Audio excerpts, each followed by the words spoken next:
The slap echoed across Dust Creek like a gunshot, sharp enough to stop Cole McKenzie in his tracks. The desert sun burned through the dusty window of Blackwood's general store, and Cole saw it happen clear as day. A man's hand struck a young woman across the face with the same ease a rancher swatted a fly. Her head jerked to the side, but she did not cry. She simply straightened her shoulders, held her chin high, and met cruelty with a silence that carried more dignity than most men ever earned. Cole's weathered fingers slid toward the handle of his Colt 45 before he even realized he was moving.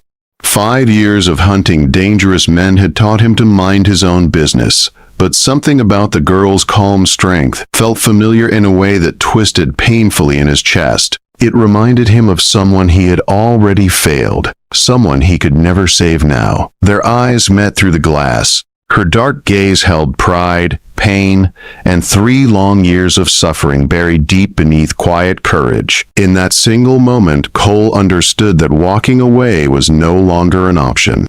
Whether he wanted it or not, his trail had just crossed hers, and nothing would ever be the same. Cole McKenzie had not believed in second chances for a long time.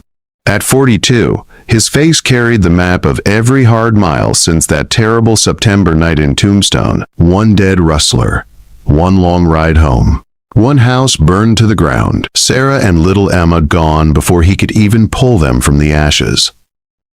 Now he drifted from town to town, earning a living with fast hands and a reputation built on broken justice. Folks called him Fast Draw McKenzie, a name that opened doors in the day and closed hearts at night. He had come to Dust Creek chasing a $200 bounty on a rustler named Joaquin Morales, but the sound of that slap pushed every thought of bounty hunting from his mind. Inside the store, Ka Whispering Wind crouched on the floor, picking up shards from a broken whiskey bottle. She moved the way someone moves when they have learned that even a small mistake can cost them blood. At 19, she carried her Apache heritage with quiet honor, though her years under Silas Blackwood had carved tired shadows beneath her eyes. Her lip was bleeding, her hands trembled, her spirit did not. Blackwood hovered over her like a storm cloud. "Clumsy half-breed," he growled. "That bottle cost me $2. $2 you'll pay off at 50 cents a week." Ka did not answer. She reached for another piece of glass, the turquoise necklace at her throat catching the sun. It was the last thing her mother had ever given her. Cole pushed the door open. The bell chimed, and Blackwood turned with a sneer that froze halfway across his face when he saw the man filling the doorway. Cole stood tall, calm, and dangerous, in the quiet way only experienced men could be. His gray eyes swept the room, taking in every detail. The raised hand, the girl's shaking fingers, the fear that hung in the air like dust. "Problem here, mister?" Cole asked. Blackwood scoffed. "Just teaching my workers some manners." Cole's eyes returned to Ka. She stared back, her face bruised but her spirit unbroken. He saw courage flickering beneath the pain, like an ember waiting for wind. That evening, Cole sat in the dusty Rose Saloon, nursing a whiskey that tasted like regret. The whole town knew what Blackwood did to the girl, yet no one dared interfere. Sheriff Dawkins was in Blackwood's pocket. The town council was too afraid to cross a man with deep money and deeper connections. It was Martha Williams, the widow who ran the boarding house, who finally approached him. She eased into the chair across from him with a soft sigh. "You're thinking about that girl," she said. "I know that look. My husband used to wear it when he was about to do something brave enough to get him killed." Cole's jaw tightened. "Seems like someone should do something. Silas Blackwood owns half this town," Martha warned, "and the sheriff. And anyone with a spine too soft to stand up straight." "Why has no one helped her?" Cole asked. Martha's eyes softened with shame. "Because she's Apache. Because she's poor. Because this town turns a blind eye when the person suffering doesn't look like them. But she's a good girl. Too good for the life she's been given." Cole lay awake that night, the thin boarding house mattress creaking beneath him. He could not forget the look in Ka's eyes. Pain, yes, but something else too. Hope. The kind he hadn't seen in years. Hope for a life better than being beaten behind dusty store windows. At dawn, he headed into the hills searching for Joaquin Morales. A drunk cowhand had mentioned seeing the rustler camping near Blackwood's back property. Cole found Morales easily enough. But what he found behind the store owner's land chilled him deeper than the night wind. Blackwood wasn't just cruel. He was working with cattle thieves, hiding rustlers on his land and profiting from stolen herds. The man beating Ka was the same man feeding corruption through the veins of the whole town. Meanwhile, in the small room above the store, Ka tended her bruises alone. She touched her turquoise necklace and whispered a prayer her mother had taught her long ago. A prayer for strength, a prayer for freedom. Then she looked out the window and saw Cole McKenzie walking toward town with the steady stride of a man who had finally made his choice. And whatever choice he had made was about to change both of their lives. High noon burned bright over Dust Creek when Cole McKenzie stepped into Blackwood's store for the second time, but this time he did not come as a customer. He came with purpose. He came with a rustler tied over his horse. Proof that he had finished the job he came to town for, and he came ready to finish something else that had been building from the moment he saw Ka Whispering Wind take a beating she didn't deserve. Ka stood behind the counter, stocking shelves with careful, practiced movements. Her hands trembled, but her face stayed calm as she watched Cole walk in. She had seen men like Blackwood all her life. She had never seen a man like Cole. Cole nodded once, then looked at Blackwood. "I hear you've got a worker who owes you a debt," he said, his voice steady and cold. "What's it to you?" Blackwood snapped. "I'm buying her contract. Name your price." Ka froze. The entire store seemed to freeze with her. Blackwood puffed out his chest, trying to look bigger than he felt. "She ain't for sale." Cole took one slow step forward. "Everything's for sale. The question is whether you want cash or lead." People gathered outside, pressing to the windows for a better look. Dust Creek had a way of ignoring injustice, but it never ignored a good fight. $300, Blackwood said loudly, "and damages for disrupting my business." Cole pulled a folded paper from his vest. "Sheriff Dawkins told me last night that debt bondage was outlawed in this territory years ago, which means your contract isn't worth anything." Blackwood's face darkened. "You don't know who you're messing with, stranger." Cole McKenzie. The name dropped into the room like a stone into a still pond. A few onlookers backed away from the window. Everyone in the territory knew that name.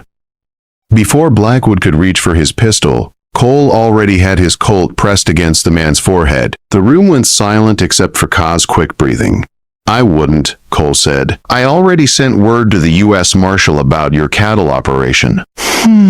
"You make one wrong move, and they won't need a trial." Then Ka stepped forward. She moved with the smooth grace of wind over stone. She carried a thin-bladed Apache knife in her hand, the kind a woman kept hidden until she had no choice left. "I don't need anyone to buy my freedom," she said. "I was never his property." Blackwood stepped back, fear flickering in his eyes. "This ends now," Cole said.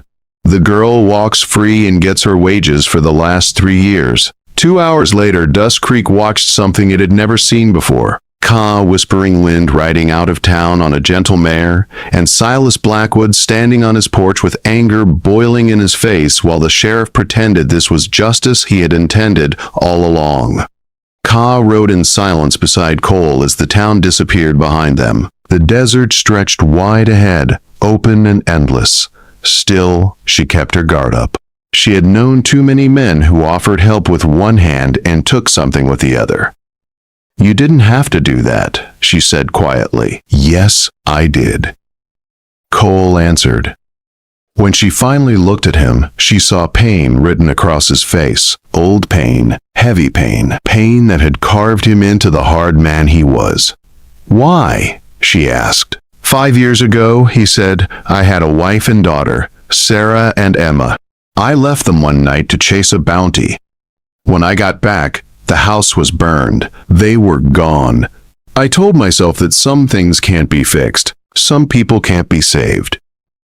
Today, I decided to stop believing that. Something tightened in Ka's chest. No one had ever spoken to her with that kind of honesty. No one had ever looked at her with that kind of care. They camped under cottonwoods beside a cold mountain stream. Ka washed away the last dust of Blackwood's store from her skin. Cole built a fire, pretending not to watch her but failing each time she turned her head and caught his eye. She was beautiful in a way the frontier rarely allowed women to be. Strong, scarred, and unbroken. "What happens when we reach San Carlos?" she asked. "That's up to you," he said. "I'll see you home if that's where you want to be. If not, the territory is big enough for anyone willing to start over." "And you?" she asked. "Maybe I'll start over too," he said. "Depends if I find a reason." The fire crackled between them. The night wrapped around them like a blanket. Cole lay awake staring at the stars. Ka moved closer, her voice soft. "I used to dream of being held by someone who didn't see me as a burden." "You're not a burden," Cole said. "You're the first right thing I've found in 5 years." Ka rested against him as the fire burned low. For the first time in a long time, Cole felt something that wasn't grief. It wasn't anger. It was hope. Fragile, but alive. By morning, they reached the border of the San Carlos reservation. Jose Crowfeather, the young man Ka had grown up with, stood waiting, his eyes narrowed at the sight of Cole. "Did he buy you?" Jose asked sharply. "He freed me," Ka said. Jose's jaw tightened, but he said nothing more. That evening, Cole found himself in the council house facing tribal elders. Thomas Greywolf studied him with calm, steady eyes. "What do you want with our daughter?" the elder asked. Cole took a breath. "I want her to choose her own path, whether that path includes me or not." The room softened at his answer. The elder nodded. "You may stay 3 days. After that, you go. If Ka chooses you, she leaves with you. If not, you respect her choice. 3 days. 3 days to learn the truth." On the third morning, Cole found Ka by the stream, her feet in the cool water. She had woven turquoise beads into her hair, a sign she was considering a life here. "You've decided," Cole said. "I've decided I need time," Kay replied. "I need to remember myself." "I need to breathe without fear. I need to know who I am before I know who I can love." Cole nodded, though the words hurt more than a bullet. "I won't be someone's broken bird to heal," she said. "And I won't let you carry me like a second chance you didn't get before. Give me 1 year. If what we feel is real, it will still be there." Cole said nothing. He simply held her hand until she let go. He rode out alone at sunrise. Ka watched from the hill, her heart torn between the past she came from and the future she wanted. 6 months later, she received a letter from Cole. No promises, no pressure, just an invitation. He had bought a small ranch near Tucson. If she ever wanted to see it, she would be welcome. Ka folded the letter and placed it beside her mother's necklace. Spring wind brushed across her face. Somewhere deep inside, a choice began to take shape. Winter passed gently over the Arizona desert, leaving behind clear blue skies and warm days that made the land feel alive again. Ka, whispering wind, spent that time relearning the pieces of herself that had been buried under 3 years of fear. She helped tribal women gather herbs in the hills. She taught children the old stories her mother once whispered to her. She walked the riverbanks at dawn, letting the water wash away memories she no longer needed to carry. But even as she healed, one truth stayed close to her heart. Cole McKenzie had walked away without asking anything from her. He had given her freedom without strings. That kind of respect was rare in the world she had known. Each month, she placed his single letter back into her leather pouch with her most treasured belongings. She never opened it again, but she felt its weight every time she carried it. A reminder, a promise, a question she was not yet ready to answer. 1 year later, on a warm spring morning, Ka stood on the hill, overlooking the reservation. She closed her eyes as a soft breeze lifted the strands of her dark hair. The wind felt different today. It carried direction. It carried courage. She saddled her mare, gathered her few belongings, and whispered a quiet goodbye to the land that had shaped her. It was time. The ride to Tucson took days, but Ka felt lighter with each mile. The farther she rode, the more she remembered the man who had stood between her and danger without asking for anything in return. A man who had carried grief but still chose to protect someone else. A man who gave her the space she needed, even when it cost him. Just past sundown on the 6th day, she reached a small valley where the fading light painted the world in shades of gold and soft blue. Below her, nestled against the foothills, stood a modest ranch with a wooden corral and a house that looked new but worn in all the right places. Smoke curled from the chimney. Horses grazed lazily beside the fence line. Cole McKenzie stepped out onto the porch at the sound of approaching hooves. For a moment, neither of them moved. Cole looked older, but not in the tired, hollow way she remembered. His shoulders were steadier. His eyes carried less weight. The grief was still there, but it had softened into something manageable, livable. Ka dismounted slowly. The moment her boots touched the earth, Cole stepped forward. Not fast, not desperate, just enough to show he was ready if she was. "I wasn't sure you'd come," he said quietly. "I wasn't sure either," she replied, "but the wind changed, and I listened."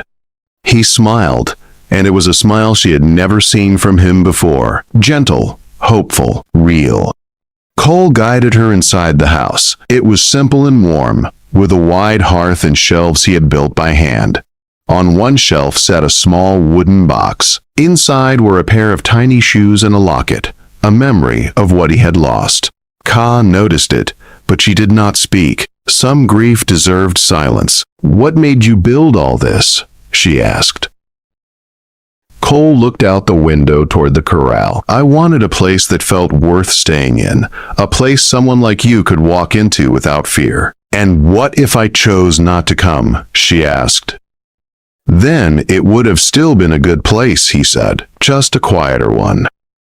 Ka felt the truth of his words settle softly inside her. This wasn't a man waiting to be saved by love. This was a man offering a life built from patience, not desperation. That evening they walked through the field behind the house, the sky glowing with the last light of day. A warm breeze carried the scent of sage and fresh earth. Cole walked beside her, close enough to feel, far enough to respect. "You changed my life," Ka said, "but I didn't come here because I felt I owed you anything. I came because I finally knew what I wanted." "And what is that?" Cole asked, his voice steady. "A life that I choose," she said. "A life with someone who sees me as equal. Someone who stands beside me, not in front of me or behind me." Cole's breath caught. You don't need to say anything," she whispered. "I didn't come for words. I came to see if the man I remembered was still here." He reached for her hand, slow and careful. She let him take it. In that moment, the past loosened its grip on both of them. They returned to the porch as stars began to appear. Cole lit a lantern, its warm glow casting soft light across Ka's face. She looked peaceful, strong, whole, a woman fully in control of her story. "Are you staying?" he asked. Ka touched the turquoise necklace at her throat, the same one that had once reminded her only of loss. Tonight it felt like a bridge between where she came from and where she was going. "Yes," she said, "if you'll have me." Cole stepped closer. "I've been hoping for that since the day I heard you cry." Ka smiled, her eyes soft with something she no longer feared. "I didn't cry that day," she said. "No," Cole answered, "but your heart did, and I heard